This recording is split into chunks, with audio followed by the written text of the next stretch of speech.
Hello' কি খবৰ? এয়া আজি আকৌ ওলালোঁ দেই এক্সাম দিবলৈ। আজি মই নিজৰ বচন্তিখন দিম।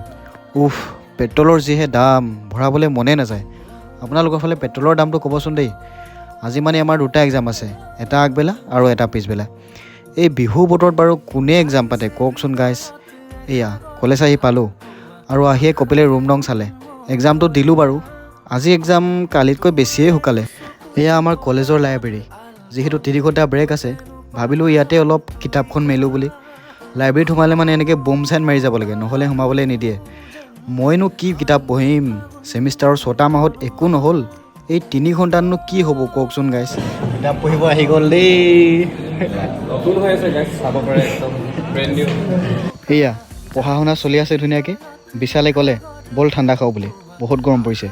কিন্তু সি চালা ঠাণ্ডা নামত কেৱল পানী বটল এটাহে খোৱালে। কলেজত আহি এই ঠাইখিনিত অকণমান আড্ডা নেমাৰিলে মনটো ভালেই